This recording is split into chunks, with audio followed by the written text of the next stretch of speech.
Anxiety disorders. Anxiety disorders involve a state of distressing chronic but fluctuating nervousness that is inappropriately severe for the person's circumstances. Anxiety is a normal response to a threat or to a psychological stress, and it is experienced occasionally by everyone. Normal anxiety has its root in the fear and serves an important survival function.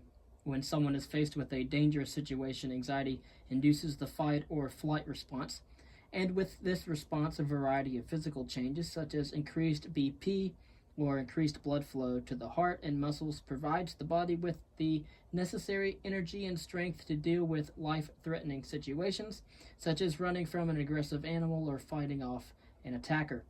However, when anxiety occurs at inappropriate times, occurs frequently, or is so intense and long lasting that it interferes with a person's normal activities, then it is considered a disorder. Anxiety disorders are more common than any other category of mental health disorder and are believed to affect about 15% of adults in the United States alone. However, anxiety disorders often are not recognized by people who have them or by healthcare professionals and consequently are seldom treated.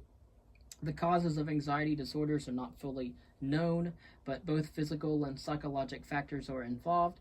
Because anxiety disorders are prevalent in some families, hereditary or heredity probably does play a role as well. Anxiety is viewed at a psychological level as a response to environmental stresses such as the breakup of a significant relationship or exposure to a life threatening disaster. When a person's response to stresses is improper or a person is overwhelmed by the events, an anxiety disorder can arise. For example, some people find speaking before a group exhilarating, while others dread it, becoming anxious with symptoms such as sweating, fear, rapid heart rate, and tremor. Anxiety disorders may also be caused by a physical disorder or the use of a drug. For example, an overactive thyroid gland, use of prescribed corticosteroids, or illicit use of cocaine may produce symptoms of an anxiety disorder. Concerning the symptoms and diagnosis, anxiety can arise suddenly, as in panic, or gradually over minutes, hours, or days. The anxiety itself can last for any length of time, from a few seconds to years. Anxiety ranges in intensity from barely noticeable to qualms to full blown panic attack, during which a person may experience shortness of breath, dizziness, and increased heart rate. Anxiety disorders can be so distressing and interfere so much with a person's life that they can lead to depression. Sometimes depression develops first and an anxiety disorder develops later. The diagnosis of an anxiety disorder is based largely on its symptoms. The ability to tolerate anxiety varies, and determining what constitutes normal anxiety can be very difficult. A family history of an anxiety disorder, except post traumatic stress disorder or PTSD, may help a doctor make the diagnosis. Concerning treatment, accurate diagnosis is extremely pertinent since treatment varies from one anxiety disorder to another, and additionally, anxiety disorders must be distinguished from anxiety that occurs in many other mental health disorders as well, for which different treatment approaches are used. Depending on the anxiety disorder, drug therapy or psychotherapy, such as behavior therapy, alone or in combination together, can significantly relieve the distress and dysfunction for most people. Uh, Anxiety affects performance. The effects of anxiety on performance can be shown on a curve. As the level of anxiety increases, performance efficiency increases proportionately, but only up to a point. As anxiety increases further, performance efficiency decreases. Before the peak of the curve, anxiety is considered adaptive because it helps people prepare for a crisis and therefore improves their functioning and their overall conscientiousness and things of that nature in terms of order things being ordered and well done. But beyond the peak of the curve, anxiety is considered maladaptive because it provides distress and impairs the functioning. And so there's an optimal level of anxiety. However, at a certain point, one will be unable to cope because of the anxiety. And of course, there is what's called generalized anxiety disorder, which consists of excessive, usually daily nervousness and worry. It lasts from about 6 months or more. And of course, these people worry about a variety of activities or events. Generalized anxiety disorder is common. About 3% of adults have it during any 12-month period. Women are twice as likely as men to have the disorder. It often begins in childhood or adolescence, but it may start at any age. And for most people, the disorder fluctuates, worsening at times during times of stress. And of course, it persists over many years. People with generalized anxiety disorder constantly feel worried or distressed and find it difficult to control these feelings. The severity, frequency, or duration of the worries is disproportionately greater than the situation warrants. Worries are general in nature. Common worries include work responsibilities, money, health, safety, car repairs, and chores. The focus of worry may shift from one topic to another over time, and for a doctor to make a diagnosis of generalized anxiety disorder, a person must experience worry or anxiety and 3 or more of the following symptoms: restlessness, easy fatigue, difficulty concentrating, irritability, muscle tension, and disturbed sleep. Concerning treatment, optimal management is best achieved with a combination of some form of counseling and drug therapy. Counseling can address the root causes of the anxiety and ways to cope with it. Anti-anxiety drugs, such as benzodiazepines, are usually prescribed. However, because long-term use of benzodiazepines can lead to drug dependence, the drug is if discontinued, must be tapered off very slowly rather than stopped abruptly. The relief that benzodiazepines bring usually outweighs any mild side effects and the possibility of drug dependence. Buspirone is another anti-anxiety drug effective for some people with generalized anxiety disorder. Its use does not lead to drug dependence. However, buspirone may take 2 weeks or longer to start working, in contrast to benzodiazepines, which begin to work within an hour. Some antidepressants, such as venlafaxine, paroxetine, and other selective serotonin reuptake inhibitors, or SRIs, are also effective for treatment of generalized anxiety disorder. These antidepressants start to relieve anxiety very quickly, sometimes after a few days.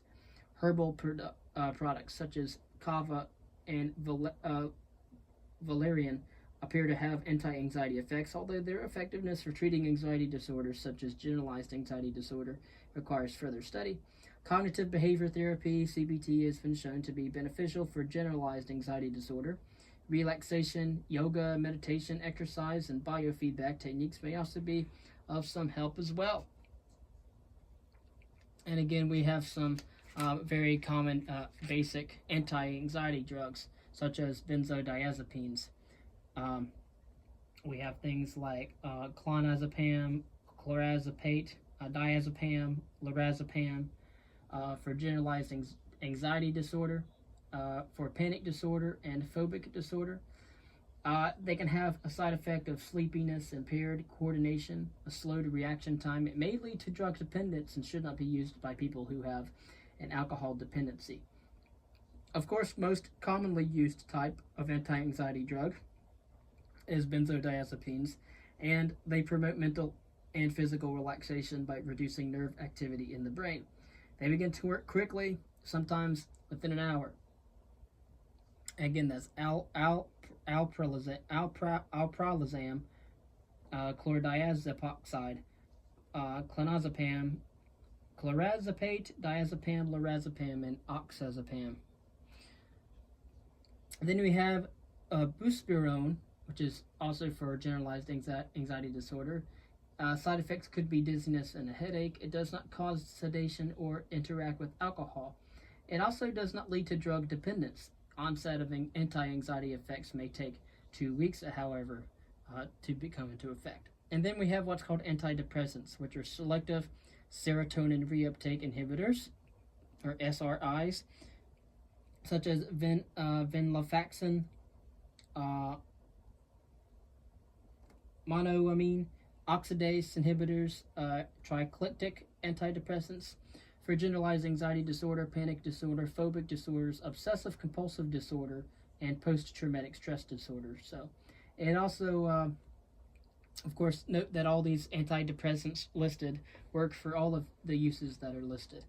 Of course, Now we move on to anxiety induced by drugs or medical problems.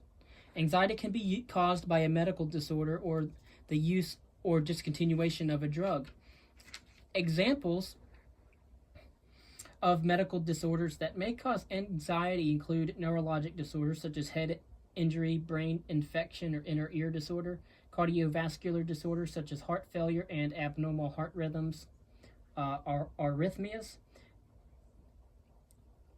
endocrine disorders such as an overactive adrenal or thyroid gland, and respiratory disorders such as asthma and chronic obstructive pulmonary disease, COPD, chronic obstructive pulmonary disease. Even a fever can cause anxiety. Of course, drugs that can induce anxiety include alcohol, stimulants, caffeine, cocaine, and many prescription drugs such as ephedrine, used, for example, in decongestants, and theophylline, used, for example, to treat asthma. Some over-the-counter weight loss products contain both ephedrine and caffeine. Drugs that can induce anxiety when discontinued include benzodiazepines. Anxiety may occur in dying people as a result of fear of death, pain, and difficulty breathing. Concerning treatment, a doctor aims to treat the primary causes rather than the secondary anxiety symptoms. Anxiety should subside after the medical disorder is treated or the drug has been discontinued long enough for any withdrawal symptoms to abate.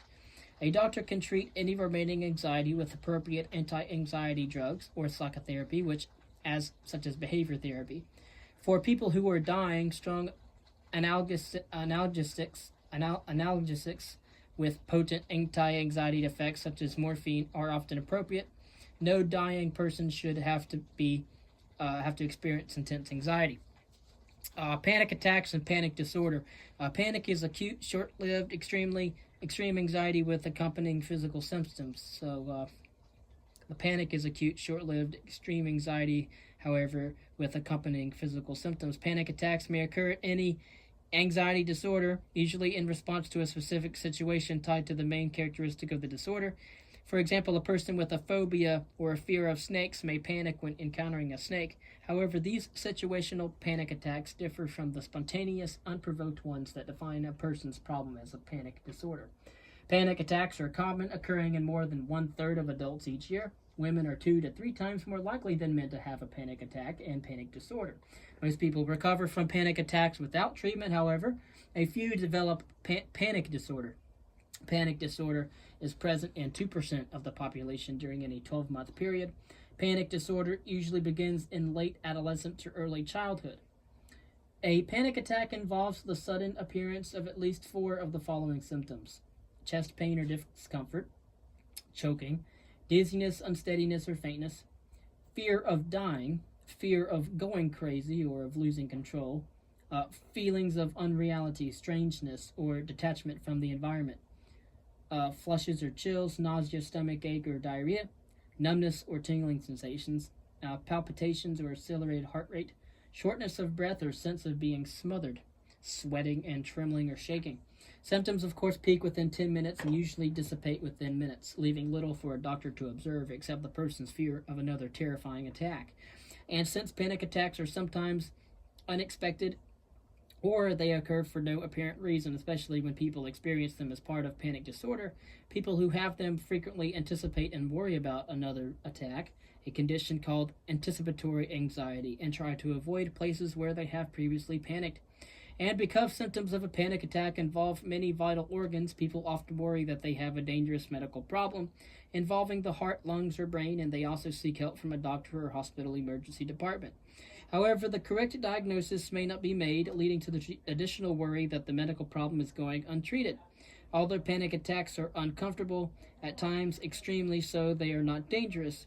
A diagnosis of panic disorder is made when a person experiences at least 2 unprovoked and unexpected panic attacks, which are followed by at least 1 month of fear that another attack will occur. The frequency of attacks can vary greatly. Some people have weekly or even daily panic attacks that occur for months, whereas others have several daily attacks followed by weeks or months of remission. Concerning the treatment, people who experience panic attacks as part of an anxiety disorder other than panic disorder, and some people with panic disorder who have recurring panic attacks, anticipatory anxiety, and avoidance recover without formal treatment.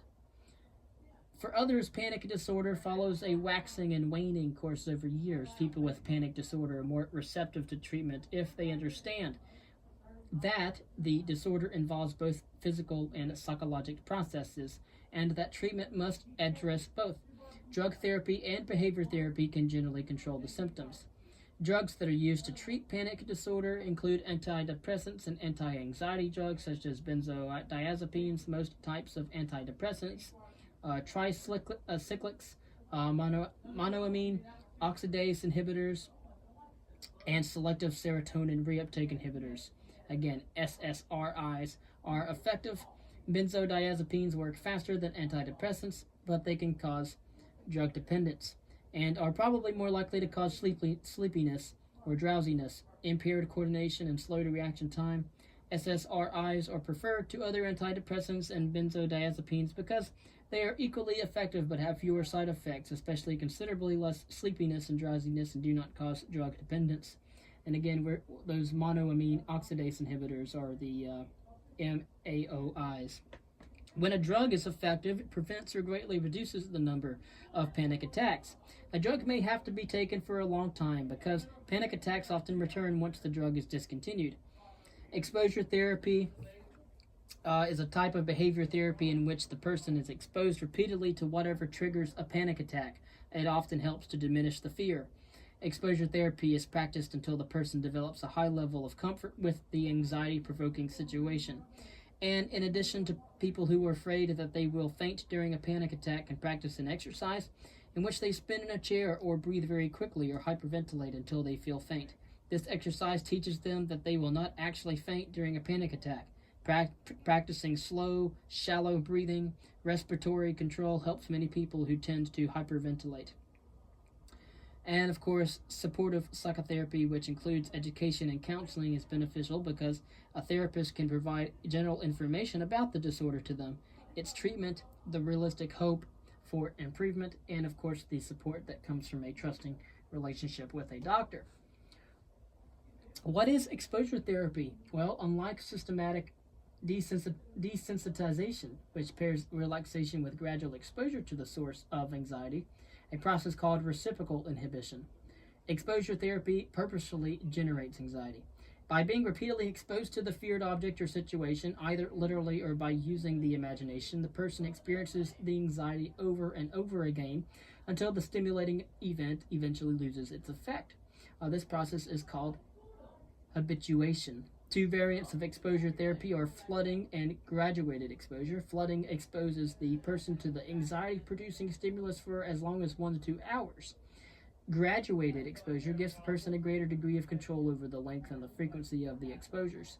And of course, both types of exposure treatment may use the most fearful stimulus first, unlike systematic desensitization, which begins with the least fearful stimulus.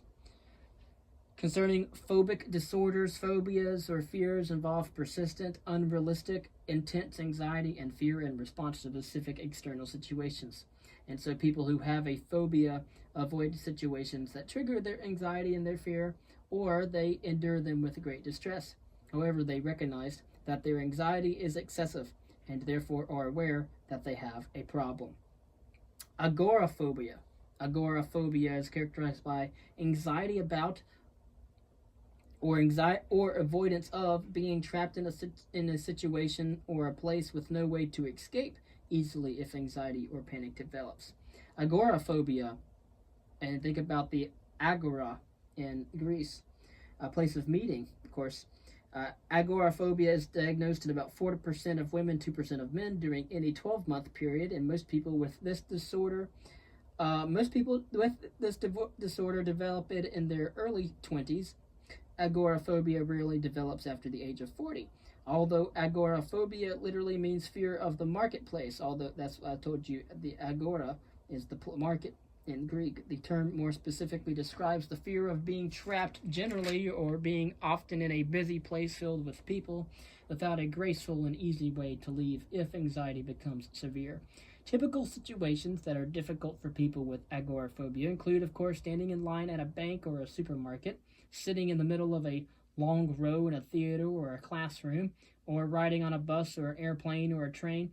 Some people develop agoraphobia after experiencing a panic attack in one of these situations. Other people simply feel uncomfortable in these settings, and they may never or only later develop panic attacks. Agoraphobia often interferes with daily living, and sometimes so drastically that it can leave the person housebound. Concerning treatment, if agoraphobia is not treated, it usually waxes and wanes in severity and may even disappear without formal treatment, possibly because the person has conducted some personal form of behavior therapy or coping mechanism. Exposure therapy is a type of behavior therapy in which the person is exposed repeatedly to the anxiety-provoking situation. Is the best treatment for agoraphobia, helping more than 90% of people who practice this therapy faithfully. People with agoraphobia who are deeply depressed may need to take an antidepressant. Substances that depress the central nervous system or the CNS, such as alcohol or large doses of anti-anxiety drugs, may interfere with behavior therapy and are tapered off before therapy is begun. Social phobia. Before we move on to specific phobias. Social phobia or social anxiety disorder is characterized by significant anxiety induced by exposure to certain social or performance situations, often resulting in avoidance. Humans are very social animals, and their ability to relate comfortably in social situations affects many pertinent aspects of their lives, including family, education, work, leisure, dating, and mating.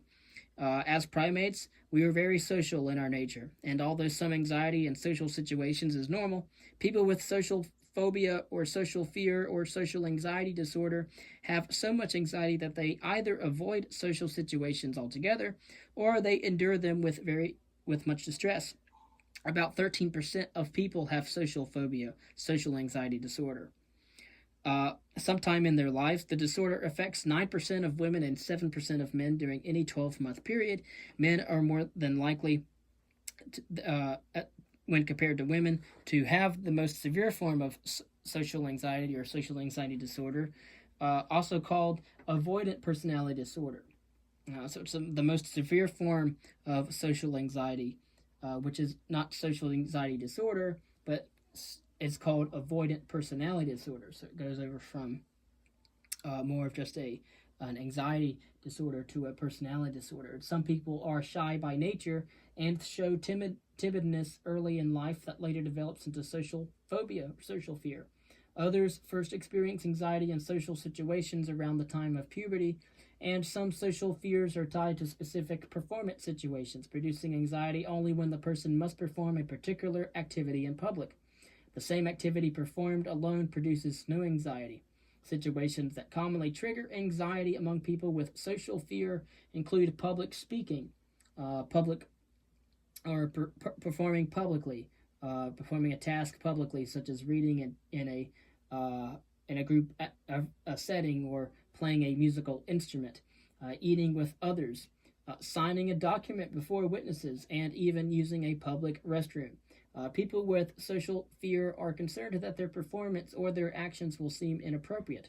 Often they worry that their anxiety will be obvious, that they will sweat, blush, vomit, or tremble, or that their voice will quiver, or that they will lose their train of thought, or that they will not be able to find the words to express themselves.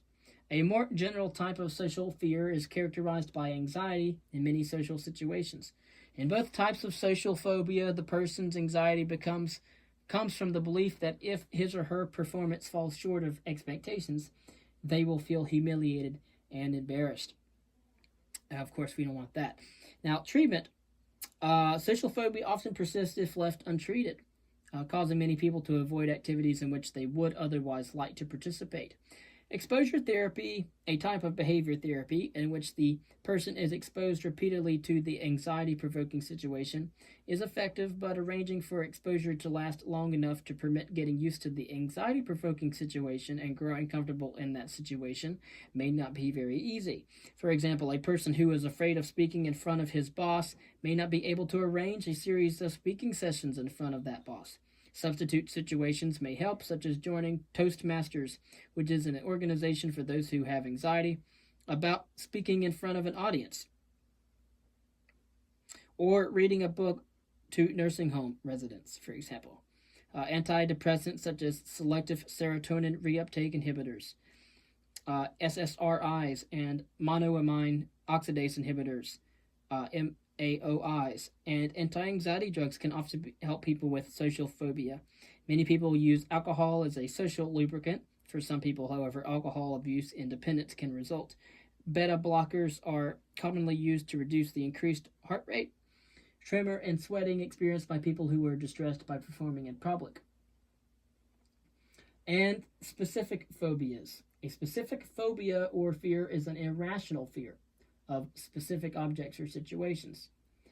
Specific phobias, again, these are irrational fears as a group, are among the most common anxiety disorders, but are often less troubling than other anxiety disorders. During any 12-month period, 13% of women and 4% of men have a specific phobia or irrational fear. Some specific phobias cause little inconvenience, while others severely interfere with functioning. For example, a city dweller who is afraid of snakes may have no trouble avoiding them. However, a city dweller who fears small, closed places such as elevators will have a problem working on an upper floor in a skyscraper. Some specific phobias, such as a fear of a large animal, the dark, or strangers, begins early in life. Many phobias stop as the person gets older. Other phobias, such as fear of rodents, insects, storms, water, heights, flying, or even enclosed places, typically develop later. At least 5% of people are, to some degree, phobic about blood, injections, or injury. These people can actually faint due to a decrease in heart rate and blood pressure, which does not happen with other phobias and anxiety disorders. In contrast, many people with other phobias and anxiety disorders hyperventilate, which can cause them to feel as though they might faint, although they virtually never will. A person can often cope with a specific phobia by avoiding the feared object or the situation. It's the first part when thinking about treatment. When treatment is needed, exposure therapy, what's called ET, it's one type of behavioral therapy, is the treatment of choice. A therapist can help ensure that the therapy is carried out properly, although it can be done without a therapist. Even people with a phobia of blood or needles respond very well to exposure therapy. For example, a person who faints while their blood is drawn can have a needle brought close to a vein and then removed when the heart rate begins to slow. Repeating this process allows the heart rate to return to normal. Even eventually, the person should be able to have a normal blood drawn without fainting. Drug therapy is not very useful in helping people overcome specific phobias. However, benzodiazepines, which is an anti-anxiety drug, may give a person short-term control over a phobia, such as the fear of flying. Some common phobias, and again, anytime we talk about a specific phobia is essentially talking about irrational fears. Everyone fears, everyone has anxiety, everyone has some worrying. When we're talking about anxiety disorders, especially if an anxiety disorder starts to go to a personality disorder, such as an avoidant personality disorder, which can be triggered by just a social anxiety disorder. So some common irrational fears would be acrophobia, from acro in the Greek, meaning a fear of heights. Amathophobia, a fear of dust. Austrophobia, a fear of lightning. Aviophobia, fear of flying. Balanophobia, fear of needles. Claustrophobia, fear of confined spaces. Urotophobia, fear of female genitals. Gephyrophobia, fear of crossing bridges. Hydrophobia, fear of water. Odontophobia, fear of dentists. Phasmophobia, fear of ghosts or demons, and Spargarophobia, fear of asparagus, and Triskaidekaphobia, triskaidekaphobia, fear of all things associated with the number 13. And zoophobia is the fear of animals, usually spiders, snakes, or mice. Then we have another disorder called obsessive compulsive disorder, OCD, which can develop into OCPD, obsessive compulsive personality disorder. Obsessive compulsive disorder is characterized by the presence of recurring, unwanted, intrusive ideas, images, or impulses that may even seem very silly, weird, nasty, horrible. And of course, these are obsessions or convulsions to the people, to the persons experiencing them, accompanied by urges to do something that will relieve the discomfort caused by the obsession. And so basically, these obsessions are reoccurring, unwanted impulses, ideas, and of course, these will try to be relieved by compulsions. Now, these obsessive compulsive disorders occur about equally in men and women, and they affect about 1.5% of the population in any 6-month period. The obsessions are usually related to a sense of harm, risk, or danger. Common obsessions include concerns about contamination. For example, worrying that touching doorknobs would cause disease, doubts. For example, worrying that the front door was not locked, fear of loss, fear of physically injuring someone else. More than 95% of people with obsessive compulsive disorder feel compelled to perform rituals, repetitive, purposeful, goal-oriented, intentional acts. Of course, if it goes on, it can develop into a personality disorder. It's OCPD. Rituals used to control an obsession include washing or cleaning to be rid of contamination, checking to allay doubt, hoarding to prevent loss, avoiding the people who might become objects of your aggression. And of course, most rituals such as excessive hand washing or repeating checking to make sure a door has been locked, a door is closed, a light's been turned off. This can be observed. Of course, other rituals such as repetitive counting, making statements intended to diminish danger, cannot be observed, and therefore obsessions are not always accompanied by compulsions. Many people have obsessions. Of course, people don't have the compulsions to relieve those obsessions. Obsessions caused by increased anxiety, and anxiety causes you to choose a temporary fix that doesn't last long and is usually bad for the person. And of course, and then it doesn't fix the problem. It only tries to remedy it in a way that's not the ideal. And then of course you come back to the obsession. Most people with obsessive compulsive disorder are aware that their obsessive thoughts do not reflect actual risks and that their compulsive behaviors are ineffective. Obsessive compulsive disorder therefore differs from psychotic disorders, in which people lose contact with reality. Obsessive compulsive disorder also differs from obsessive compulsive personality disorder, in which specific personality traits are defined. For example, being a perfectionist. Because people with obsessive compulsive disorder are aware that their compulsive behaviors are excessive to the point of being very bizarre and are afraid that they will be embarrassing or stigmatized, they often perform their rituals in secret, although the rituals may occupy several hours each day. And about 1/3 of people with obsessive compulsive disorder are depressed at the time the disorder is diagnosed. Altogether, 2/3 become depressed at some point. Concerning treatment, exposure therapy is effective in treating obsessive compulsive disorder. Exposure therapy involves exposing the person to the situations or the people that trigger the obsessions, the rituals, or the discomfort. The person's discomfort or anxiety will gradually diminish if he or she prevents themselves from performing the ritual during repeated exposure to the provocative stimulus. In this way, the person learns that rituals are unnecessary for decreasing discomfort. The improvement usually persists for years, probably because people who have mastered this self-help approach continue to practice it as a way of life without much effort after formal treatment has ended. Selective serotonin reuptake inhibitors, again, SSRIs, and clomipramine a triclitic antidepressant are effective. Certain other antidepressant drugs are also used, but much less often.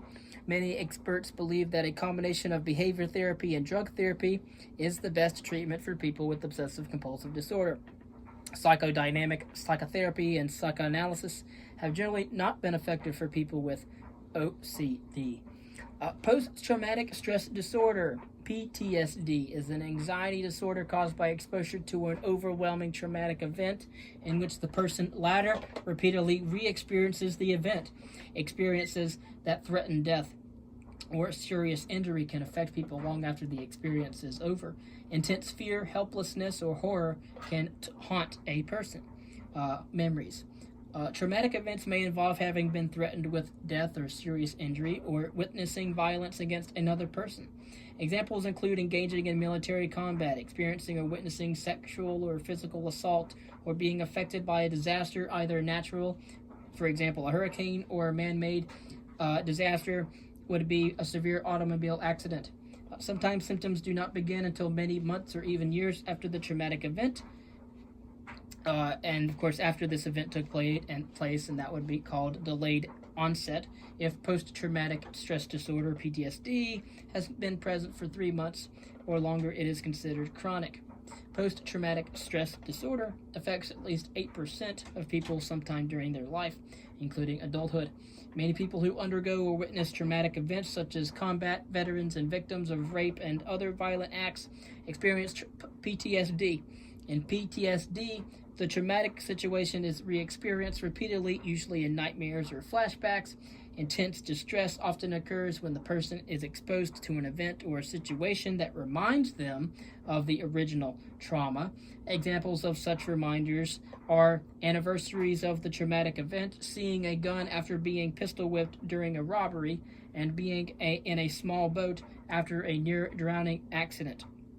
The person persistently avoids things that are reminders of the trauma that tend to bring the memories back up of the event that occurred. He or she may also attempt to avoid thoughts, feelings, or conversations about the event, and avoid activities, situations, or people who serve as reminders of that experience. Avoidance may also include memory loss, amnesia for a particular aspect of the traumatic event. The person has a numbing or a deadening of emotional responsiveness, and symptoms of increased arousal, such as difficulty falling asleep or being easily startled.